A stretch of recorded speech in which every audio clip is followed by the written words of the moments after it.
It's me, named Sonny. Welcome back to another video. Today we are talking about Tubby Supercat. Yeah, my voice is a little bit goners right now. I just ate lunch.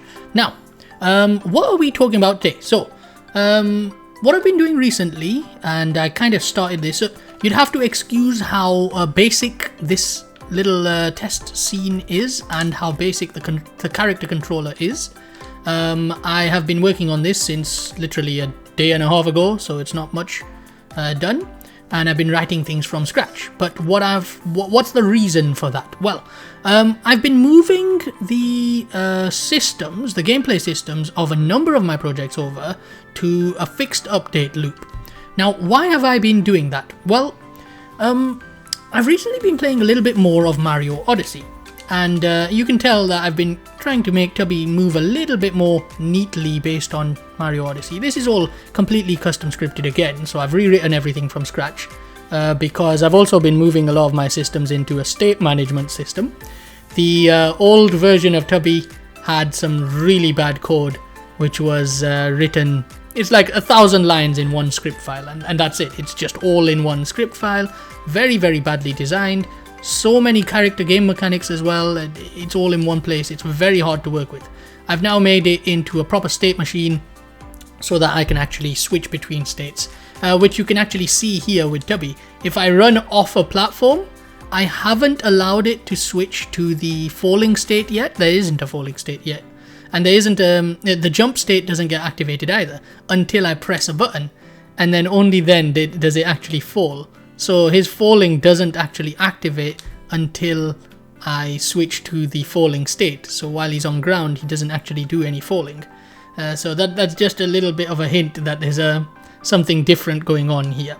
Anyways, so what we're talking about today is why I'm moving things over to the fixed update loop. Well, as I mentioned, I've been playing a little bit more of Mario. And one of the things about Mario, and a lot of games, especially in the older days, and mostly Nintendo style games, is that a lot of these games can be pretty much replayed by a tool, by a computer system, so tool assisted, and they would work exactly as they were the first time they were run or recorded. And that is kind of impossible in many ways, because if you run your game with your code running based on the regular render loop, the problem with that is that those numbers are going to differentiate every time you run the game. The reason being that your render is never going to be consistent. Your frame rate is never 100% consistent. So how do you actually solve that? Well, normally, of course, I talked about in one of the earlier videos, this is a little while ago, about the delta time. And the delta time value is something that you use in order to make sure that your character or your gameplay systems in general move in relative to the real world time rather than in-game frames. It's a great way of converting your units from per frame to per second in real world. The problem with this, of course, is if your frames take longer, in other words, if your frame rate is lower, then the numbers that you're getting out of the calculation are going to be different. The solution to this, well, firstly, let's talk about why that's a problem. Well, let me explain to you why it's a problem. Because let's imaginarily move the frame rate down. Firstly, we're going to show you what the actual movement looks like. So this is the actual Tubby frame rate right now. This is the gameplay mechanics are running at this frame rate without interpolation. Let me lower the frame rate for you. So here we go. I'm going to move it all the way to 10 frames per second. Look at his movement. You can see his animations work smoothly because we're not actually simulating the animations at that simulated frame rate, but the gameplay mechanics are actually running at 10 frames per second. Look at his jump. His jump is very weird. It's not actually jumping as high as it was before. Let me switch it back. And now, you can see there's a little bit more on the peak of his jump. There's a little bit more on the peak of his jump. He can, in fact, jump all the way to that second platform, whereas when we're using 10 frames per second, he can definitely not do that. It's not reaching high enough. If we slowed it down even further, all the way down to 2 frames per second, then Tubby can't even get off the floor, right? It's just broken. It's just completely broken.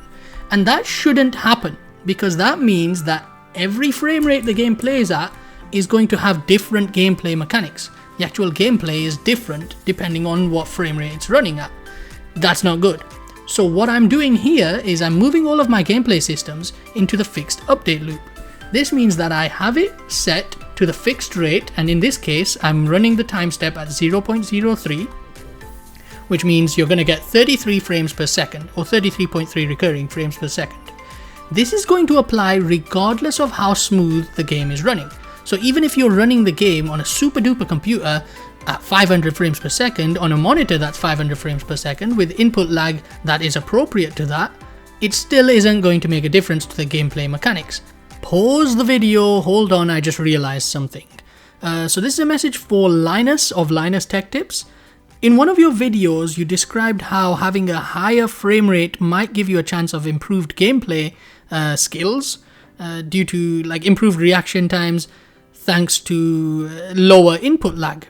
Well, if the game is built like this, using a fixed update for the actual gameplay mechanics, then the input lag itself is always limited by this specific number that is being set by the game developer.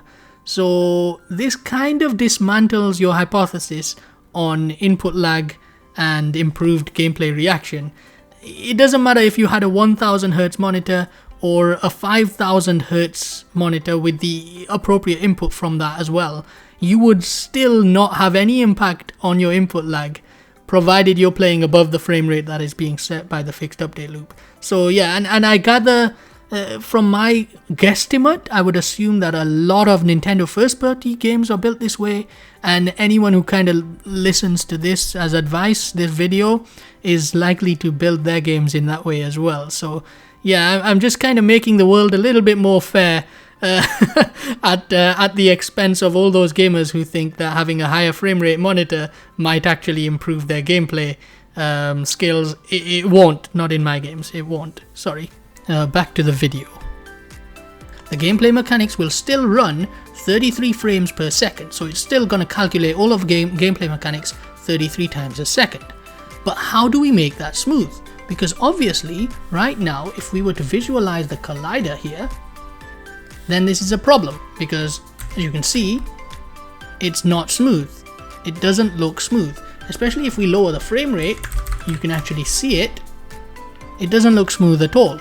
However, we can use something called interpolation to smooth that out. So what I'm doing is I'm using the rigid body interpolation in Unity, and there we go. We are still running at 10 frames per second for the physics here, but it's moving super duper smooth. Now, you're probably wondering, okay, so am I using an actual physics engine here? No, I've wrote all of the Tubby's movement system completely custom. This is still custom written code. This is exactly what you would use for a character controller. As in the Unity component character controller. If you were to use that, you would still be doing exactly this. It's the same code, except I'm using a rigid body, which is kinematic, so it's not actually running physics simulation, and I'm using interpolate. And by that method, I can make sure that instead of seeing this stupid low frame rate, which the game is actually running at, so the actual mechanics are running at that frame rate, instead I'm getting an interpolation. And the good thing with this is that it is so consistent that you can actually rerun the game multiple times and get the exact same results each time. So let me just restart the game here so that we don't have that collider and all of that extra settings that I've changed. And we'll check the fixed time step is still set to 0.03, which is 33 frames per second, right? So this is similar to how you would run, for example, Mario 64, which back in the day, that was on an N64 running at 30 frames per second, guaranteed. So the way they built that game was they don't multiply by any form of delta time. They already know the delta time, guaranteed 30 frames per second. And so they work with that because they don't want to do any expensive calculations to work out how much time each frame takes on such an old console that simply isn't capable of giving you exact numbers like that anyway. Now, what this means on here is something amazing, because what I can do is use this little thing that I've called input clip, and all it does is list out a bunch of inputs. It records these inputs once per frame. So let's give it some recording. All I have to do is switch on record inputs and then play the game. And now watch this. So I can move my stick like this. I'm going to move him around in a circle. We'll go from this position here. So we'll go from this corner here. We'll walk him to the left, and then we'll walk him down here, and we'll walk him down here, and then we'll run. Go around in a circle, give him a jump, and jump, and jump. Go around in a circle up there, jump off, and hop around like a loony. And there we go, and then we'll face him this way. Now, let's end the game there, and then switch this from record inputs to play inputs. So what I've done here is I've recorded the inputs at the specific frame rate that the game is actually running at, the gameplay mechanics are running at. And that means that every single frame is going to have the same numbers because that frame rate is consistent. We're using a fixed time step. So the multiplications are always going to give the same results. So when I press play now, I don't need to hold my controller. And you can tell I'm not holding my controller because I'm going to move around with the keyboard. So there we go. I was talking at this point. Tubby's standing there, and now he's going to walk over here. He's going to walk over here. He's going to walk over here, and then he'll run. And then he runs in a circle, and then we jump up here. And you can see he has an exact recording of the exact same result that I'd put in earlier. He jumps around a little bit, and then he stops on the line and looks this way. And that's it. That's ended the actual recording. So now, if I run around, I can run around again. But watch this. I can press stop and play it again. As you can see, he does the exact same thing again. He'll stop up here, look over there, wait for me to finish talking, and then he'll move over here, move down, down, and then he'll run, go around in a circle and jump up here. As you can see, I've recorded my inputs exactly and playing them back exactly, and you can see that here in this input clip. You can see current frame is being increased. All it's doing is going through all of my inputs, which are simply just storing move and jump, and that's it. It's just storing move and jump. And by doing so, it can go through all of my inputs like this. That's brilliant. The problem is that is of course connected directly to the frame rate that I ran it at. Watch what happens now if I actually speed it up. So I'm going to run more frames now, frames per second, and I'm going to set it to 0.02, which instead of 33 frames per second will be 50 frames per second. Suddenly, the game is running smoother in terms of the actual mechanics, but the numbers are different. As a result, watch what happens with my inputs now. He doesn't stop exactly in the same place anymore. He'll walk a little bit. He's not walking enough. He's not gone to the corners. And then he's going to run up. And now he's going to try and jump up here. Complete failure. He can't do it. He can't actually make it up the thing. That's because the inputs have changed. Because the rate at which we're moving, where we're setting these numbers, has changed. Right? So it doesn't work anymore because of the frame rate being different. That's what I wanted to point out. Because if you were to play, for example, a modern Mario 3D game, you'd see in the intro sections in the title screen that they run a demo of the game, right? Where Mario jumps around on screen and he actually plays through a recorded set of inputs. It's not the gameplay that is being recorded, right? It's exactly the same thing that's going here.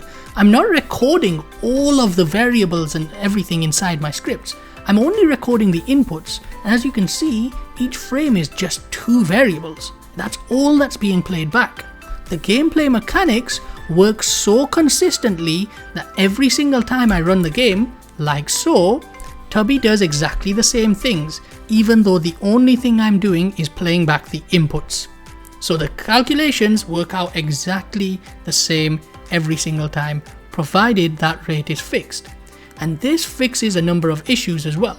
As I showed you earlier, if I try to jump while at different frame rates, Tubby jumps differently and the actual results are different, in some cases are completely broken as well. I have this problem in the Tubby demo that I put up earlier, I think about a year ago now. Tubby Supercat demo on the itchio page has this problem, where what happened for me when I was playing one time, when I pressed jump, and the game froze for a moment, I had a lag spike. The problem with that is the number goes way above 1.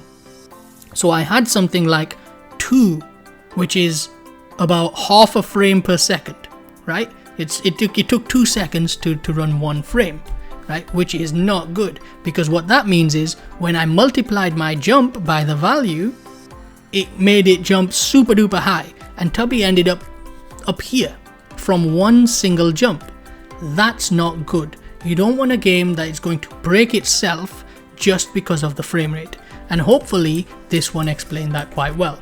Now I'm considering doing another video very shortly, which is more about going a little bit in depth into how I work with Tubby mechanics and how I actually do this kind of stuff based on like my studies of Mario. So it's going to be somewhat of a mini Mario Odyssey, how it works to a certain extent. It's going to look a little bit into Mario Odyssey and how they kind of manage things. This gives you a tiny bit of an insight how they manage the actual character control, because it's in a fixed update loop, and therefore it can be perfectly replicated every time you run the game.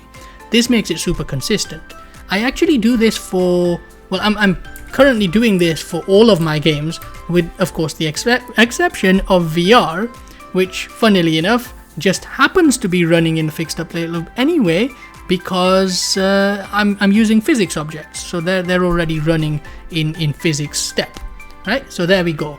Hopefully this has given you a little bit of an insight into why I would recommend using the fixed update loop for even something as simple as a platformer game. You want reliability in your game, and you want the results to be repeatable.